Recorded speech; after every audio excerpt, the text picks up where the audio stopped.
Class 9th discuss करेंगे हम angle sum property of a quadrilateral. तो इसके अकॉर्डिंग हमारे पास है the sum of angles of a quadrilateral is 360 degree. यानी कि हमें एक क्वाड्रिलेटरल दिया गया है और उसमें जो एंगल बन रहे हैं, जैसे इस क्वाड्रिलेटरल को हम नाम दे देते हैं ABCD, तो इसमें बनने वाले एंगल्स का सम 360 डिग्री होता है। ये है हमारी theorem 8.1, sum of angles of a quadrilateral is 360 degree. तो अब हमें इस थ्योरम को प्रूव करना है। तो किस तरह से प्रूव करेंगे, पहले हमें जो गिवन है हम वो लिख लेंगे। तो हमें दिया है अ क्वाड्रिलेटरल ABCD, और प्रूव क्या करना है हमें, हमें प्रूव करना है कि इसमें जो एंगल बन रहे हैं, angle A plus angle B plus angle C plus angle D is equal to 360 degree. ठीक है, तो इसको प्रूव करने के लिए हमें करनी पड़ेगी कंस्ट्रक्शन। क्वाड्रिलेटरल में हमें कंस्ट्रक्शन करनी है। क्या कंस्ट्रक्शन करेंगे हम ज्वाइन करेंगे AC को। ठीक है, तो यहां हम लिख लेंगे ज्वाइन AC। तो AC को ज्वाइन करने के बाद हमारे पास देखो दो ट्रायंगल बन गई। तो हमारा प्रूफ यहां से स्टार्ट होता है। तो क्या लिखेंगे, फर्स्ट ट्रायंगल में हम पहले ऑब्जर्व करेंगे ऊपर वाली ट्रायंगल, इन ट्रायंगल ABC। किस तरह से, अभी हम सिर्फ इसकी ऊपर वाले पार्ट को देखेंगे, ABC ये वाली ट्रायंगल। अगर इसको हम देखें तो देखो, इसको एंगल्स को हम नाम देते हैं, एंगल 1, एंगल 2 और एंगल 3। तो यहां हम लिख लेंगे कि angle 1 plus angle 2 plus angle 3 is equal to 180 degree. ठीक है, क्योंकि ट्रायंगल के तीनों एंगल का सम क्या होता है, 80 डिग्री। ये हमने प्रीवियस क्लासेस में स्टडी किया है। तो यहां रीजन में हम लिख सकते हैं sum of angles of triangle is equal to 180 degree. तो यहां रीजन देना है। उसके बाद हम ले लेंगे दूसरी ट्रायंगल ADC।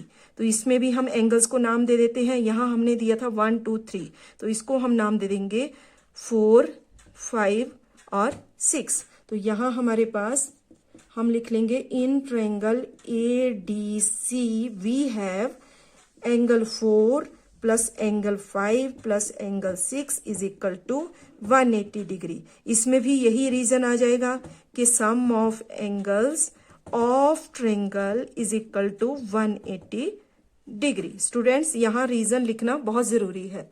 उसके बाद अब क्या करेंगे, मान लो कि ये फर्स्ट ट्रायंगल से जो हमारे पास आया वो इक्वेशन 1 और सेकंड ट्रायंगल से जो हमारे पास आया वो इक्वेशन नंबर 2।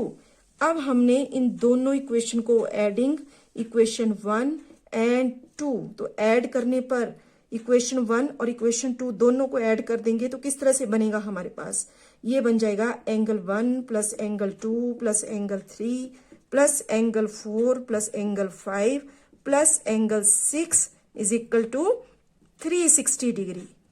ठीक है, क्योंकि 180 फर्स्ट इक्वेशन का हुआ और 180 सेकंड इक्वेशन है, तो 180 plus 180 is equal to 360 degree हो गया।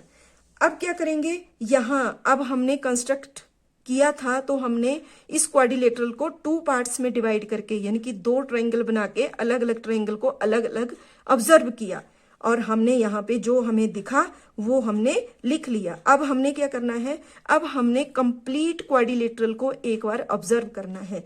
तो इसमें देखो कि एंगल 1 एंड एंगल 4, ठीक है, इन क्वाड्रिलेटरल एंगल 1 प्लस एंगल 4 ये इकट्ठे हैं, इनको ब्रैकेट में लिख लेंगे।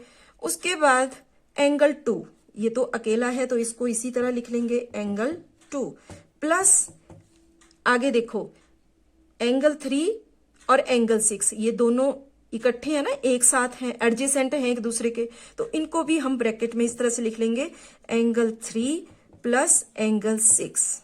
ठीक है, आगे आ जाएगा हमारा एंगल 5। तो बात तो एक ही है, वही ट्रायंगल वही एंगल हमने लिखे जो हमने ऊपर लिखे थे ना इक्वेशन 1 और 2 में, और ऐड करके लिखे, उन्हीं को हमने थोड़ा सा अरेंज करके लिख दिया, क्योंकि यहाँ एंगल 1 और एंगल 4 ये इकट्ठे बन रहे हैं, एक ही पॉइंट से बन रहे हैं ये दोनों, दोनों ट्राइंगल के, ठीक है। तो यहां हमने इनको ब्रैकेट में लिख लिया और कुछ नहीं किया। जैसे एंगल 1 प्लस एंगल 4 दोनों को ब्रैकेट में लिख लिया, एंगल 2 के साथ कोई दूसरा एंगल नहीं था तो उसको वैसे ही लिख दिया, प्लस एंगल 3 प्लस एंगल 6, इन दोनों 3 और 6 एक साथ हैं, एडजेसेंट हैं एक दूसरे के, तो इनको भी हमने ब्रैकेट में लिख दिया। और आगे आ गया हमारा angle 5 is equal to 360 degree.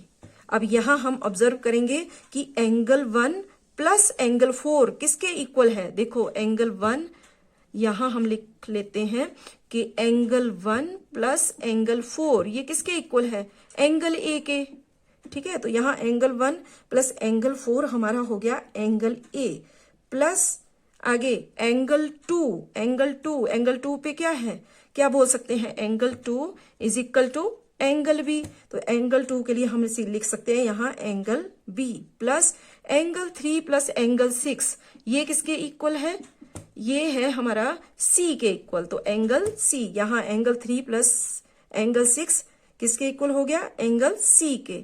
आगे प्लस एंगल 5, तो एंगल 5 किसके इक्वल है, एंगल डी के। तो हमने एंगल 5 के प्लेस पे लिख लेना है angle D is equal to 360 degree, ठीक है।